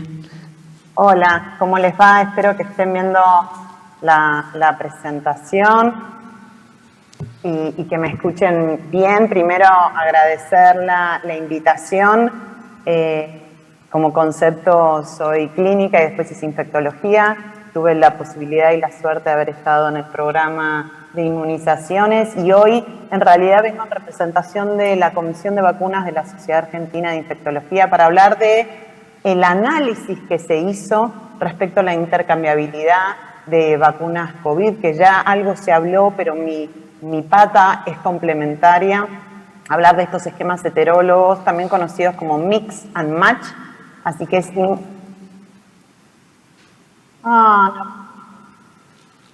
no cargó. ¿Me están escuchando por lo menos? Sí, escuchamos. Qué lástima. Bueno, a mí me parece como que estoy compartiendo, eso es lo llamativo. A ver, voy a dejar de compartir y volver a compartir. A ver. ¿Ahora lo están viendo? No. A ver, dejo de compartir otra vez y volvemos a compartir. A ver si...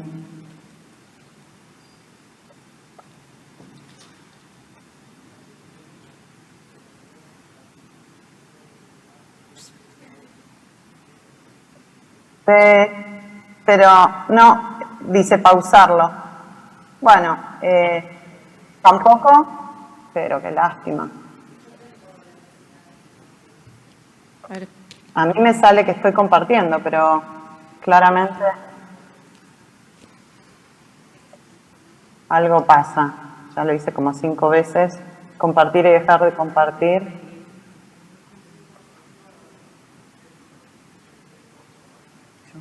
No está. Bueno, pero si me escuchan voy avanzando en rigor del tiempo, ¿no? Porque me parece que es importante en una mesa tan interesante. Cuando hablamos de vacunas y de la intercambiabilidad, es importante entender que intercambiabilidad implica la utilización de vacunas diferentes en un mismo esquema, ¿sí? En forma complementaria se unen para completar ese esquema. Y este intercambio de vacunas no es nuevo, no surge con COVID, es histórico y siempre se ha considerado y principalmente toma relevancia y urgencia ante ciertas situaciones como faltante de vacunas, como eventos adversos a una determinada vacuna o presencia de variantes que escapan a la protección otorgada por un esquema determinado. Y previo a la implementación de estos esquemas heterólogos, tenemos que evaluar distintas cosas. La seguridad, ¿sí?, de estos esquemas propuestos, la no inferioridad de la respuesta inmunogénica en comparación a los esquemas homólogos, los intervalos entre dosis, que no es un tema menor, y su potencial mayor reactogenicidad, particularmente con los intervalos más cortos, las distintas combinaciones, da lo mismo una vacuna con otra, cómo las podemos combinar, cuál va primero, cuál va después. Y acá Adriana Jure, que está muy en terreno, no me deja mentir, los aspectos operativos y logísticos, ¿no? El vencimiento de las distintas vacunas, las condiciones de transporte y almacenamiento, entre otros múltiples aspectos de logística y operativos que deben ser tenidos en cuenta. Y desde luego, ir monitoreando la respuesta a nuevas variantes que pueden llegar a aparecer y el escape de una de estas variantes a un esquema homólogo y eventualmente a un esquema heterólogo. Y esto fue una pregunta que se hizo hace un rato y por eso es importante la información y el análisis y la evaluación constante y monitoreo de estas estrategias. ¿Qué sabemos hasta el momento? Bueno, ya se mencionó el Convivax, que son algunos de esos estudios, hay otro que es el COMCOV y el COVIM, por así nombrar algunos, que han demostrado ya la no inferioridad y seguridad de la combinación de estos esquemas heterólogos contenidos, principalmente evaluando la combinación de la vacuna ChAdOx, que es la de AstraZeneca, que es la de vector viral no replicativo, con la vacuna de Pfizer-BioNTech, que es la que conocemos también como BNT162b2, que es ARN mensajero. Hay otros también que utilizan otras vacunas de ARN mensajero, como Moderna, pero la gran mayoría de los estudios que están disponibles en el exterior, ¿no?, internacionalmente, utilizan principalmente estas dos vacunas y han probado, ahí apareció, diferentes esquemas. ¿Están pudiendo ver la presentación? No. Bueno.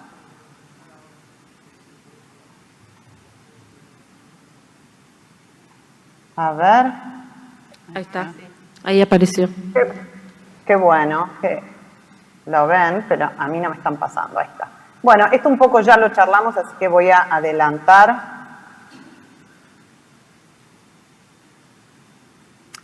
Algunos estudios, como les comentaba, el COMCOV, el COVIM, han mostrado ya un avance. No me voy a detener mucho en cada uno en rigor del tiempo, pero el COMCOV se estudió en adultos sanos mayores de 50 años y se evaluó la no inferioridad inmunogénica de este esquema heterólogo Prime Boost al día 28 y como un objetivo secundario la no inferioridad de estos mismos esquemas con intervalos más largos, para entender qué pasa no solamente en el aspecto inmunogénico, sino también en la reactogenicidad. Y lo que en algunos estudios se fue evaluando fue que aumentaba la reactogenicidad con intervalos más cortos, principalmente menores de 4 semanas. Esta es una segunda fase que se está haciendo del COMCOV y otro de los estudios que es interesante mencionar, que es el COVIM, que es un estudio que se realizó en Alemania, prospectivo observacional, que se hizo en personal de salud de un centro terciario, y por eso digo que es interesante porque también se fueron analizando en estos esquemas heterólogos distintos tipos de poblaciones, mayores de 50 años, menores, población específicamente de personal de salud, donde se evaluó la reactogenicidad y nuevamente la inmunogenicidad, tanto inmunidad celular como inmunidad humoral, donde también nuevamente lo que se ve es una buena respuesta inmunogénica, demostrándose la no inferioridad comparado con los esquemas homólogos y dando posibilidad a utilizar y a contar con esquemas heterólogos, es decir, con combinaciones que nos permitan poder alcanzar una protección en la población en tiempo y forma para dar respuesta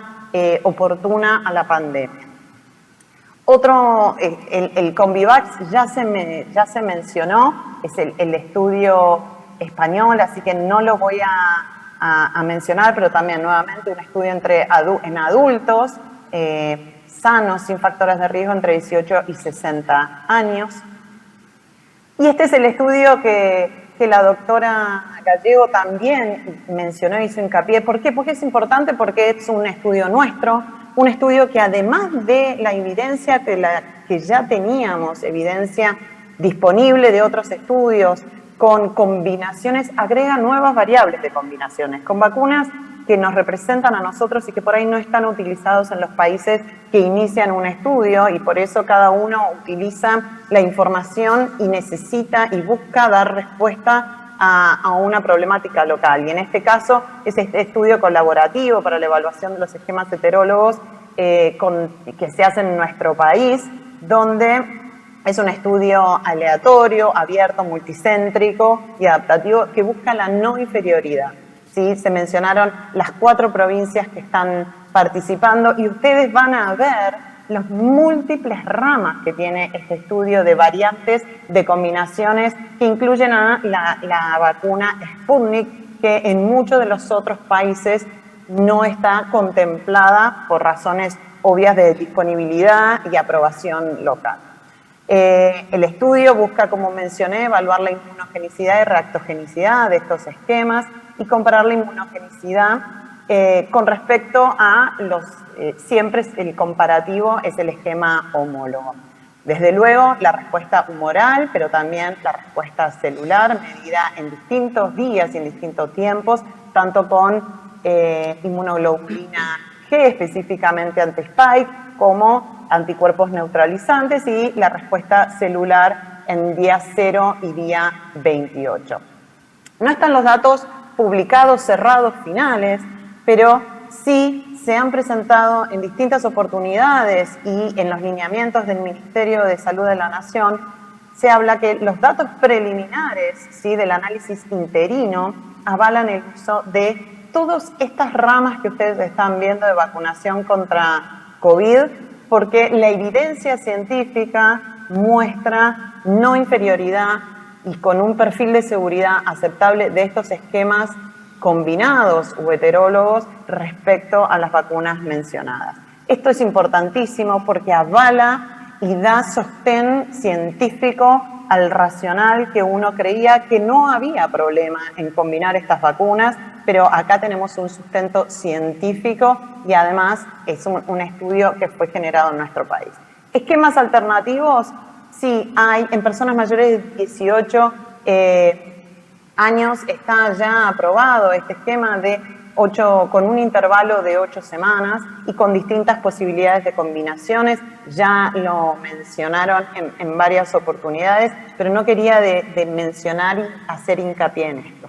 Juntando toda esta información de estudios previos, estudios locales con datos preliminares, tratando de entender cómo dar respuesta y apoyar a el control de la pandemia, la Sociedad Argentina de Infectología, específicamente la Comisión de Vacunas, a la cual yo represento y pertenezco, hemos estado discutiendo toda la información disponible, pero también entendemos que esta situación es dinámica. ¿Por qué es dinámica? Porque van surgiendo nuevos datos que avalan o pueden contradecir en determinado momento la indicación hoy vigente y la cual debe ser actualizada. Entonces, para ir cerrando, y perdón la velocidad de la presentación, pero no quería dejar de pasar más tiempo con la falta de proyección, es importante tratar de completar el esquema, y esto es la recomendación de la comisión, tratar de completar preferentemente el esquema con la misma vacuna que se inició. De todas formas, la aplicación en forma voluntaria del esquema heterólogo sí está recomendada en mayores de 18 años, y no estoy hablando de la dosis adicional, sino un esquema heterólogo en el esquema inicial En caso de no disponer de una vacuna, en caso de la misma vacuna, o que haya habido una reacción alérgica o anafiláctica a la primera dosis, desde luego, por el momento no tenemos datos de Sinopharm que nos avalen que respalden el esquema heterólogo en combinación. Entonces, la Comisión de Vacunas está guardando esos datos para expedirse. Y el intervalo recomendado, ¿sí?, es habitualmente de 8 semanas o más para evitar la reactogenicidad que todos los estudios han demostrado al momento con intervalos menores, principalmente de 4 semanas o menores. De todas formas, importante resaltar nuevamente que la situación es dinámica y a medida que vaya surgiendo la información podremos contar con más elementos para dar respuesta y un posicionamiento, pero en líneas generales se recomienda la vacunación, como dijeron todos, no perder oportunidad, confiar en las recomendaciones de nuestras autoridades nacionales, que por momentos pareciera que hay algunos sectores que las ponen en duda, confiar en los datos que tenemos locales, confiar en nuestras autoridades, tanto regulatorias como nacionales, que hacen un exhaustivo análisis minucioso de toda la información disponible acá y afuera para poder abordar la estrategia, llevarla, implementarla y salir lo antes posible de esta pandemia. Así que con eso termino y agradecerles y quedo abierta a preguntas y comentarios. Muchas gracias. Bueno, ahora sí las preguntas de la primera presentación de Sandra y Adriana. El doctor Amba ya se fue y María Eugenia, si tienen preguntas.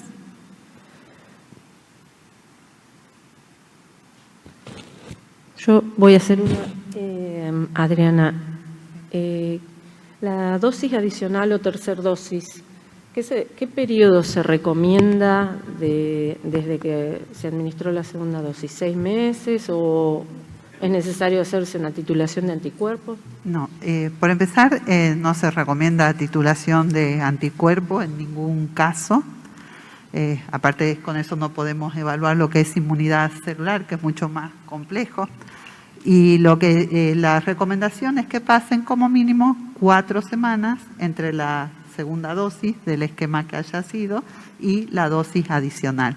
Importante recalcar que estamos hablando de una dosis adicional que sería para las personas que tienen una respuesta más baja de lo que uno esperaría. Por eso, en este momento, la dosis adicional está para personas inmunocomprometidas de 3 años en adelante con inmunocompromiso, como nombró el doctor, ya sea personas que viven con HIV o personas trasplantadas o con tratamientos oncológicos o que reciben alguna medicación que baja la inmunidad. El periodo, 4 semanas. Gracias. Pamela, vos tenías una pregunta.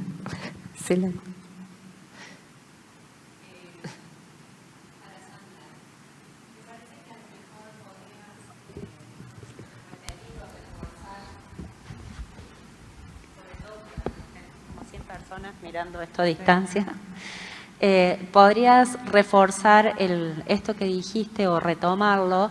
Que, digamos, hay personas que se hacen el control post-infección y digamos, su PCR sigue dando positivo.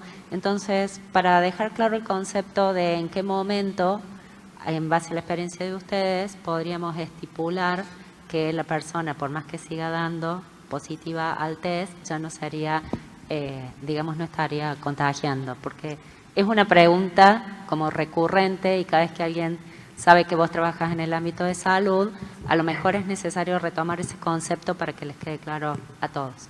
Gracias. Gracias. Bueno, primero voy a ser cuidadosa en responder esto porque hay guías que establecen algoritmos que hay que respetar a nivel provincial y que en Córdoba, puedo hablar de Córdoba particularmente, se basan en la evidencia científica. Por eso se convocó, digamos, a los científicos.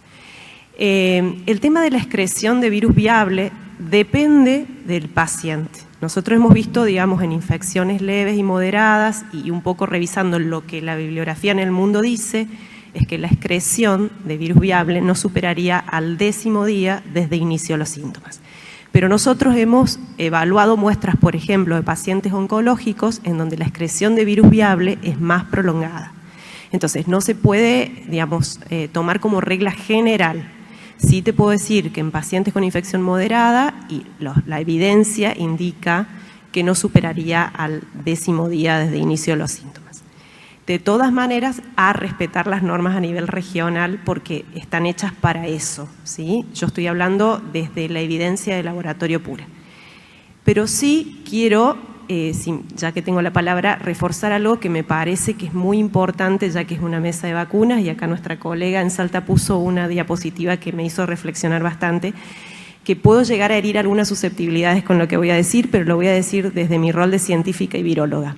La única manera en que vamos a terminar con la pandemia es evitando que el virus siga circulando, porque es un virus muy variable, porque ya está visto que en muy poco tiempo tenemos variantes y las mutaciones son al azar, ¿sí? La respuesta a esa mutación es impredecible. Puede mutar justo en una región donde escapa el sistema inmune, como puede ser una mutación impredecible. ¿Qué quiero decir con esto? Quiero decir, las vacunas ya es suficiente prueba que son seguras. Hay que vacunarse. Sobre todo a los niños, que ahora todo el mundo está con miedo. ¿Por qué? Porque los niños son los que menos enferman, entonces son portadores asintomáticos normalmente del virus, igual que los adolescentes. Y es la manera en que el virus se va a seguir perpetuando con posibilidad de mutar. Es así que me parece que la evidencia muestra ya lo que tenemos es suficiente como para dejar de tener miedo, sí, ser precavidos, pero confiar. Como dijo recién nuestra colega, creo que hay que confiar y hay que vacunarse. Es la única manera en que vamos a evitar de alguna manera que el virus siga circulando. ¿Alguna otra pregunta? Bueno, damos por finalizada esta mesa. Agradecemos a todos los disertantes. Hemos aprendido un montón. Y bueno, muchas gracias. Y nos veremos pronto. Están invitadas a la cena, si se puedan ver.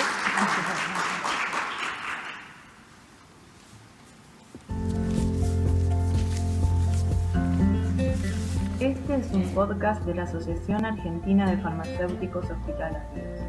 Hola, mi nombre es Mariana, soy farmacéutica del hospital y hoy te propongo repasar los principales puntos a considerar con respecto a la administración de la medicación de tu hijo en forma segura y eficaz. ¿Me acompañás?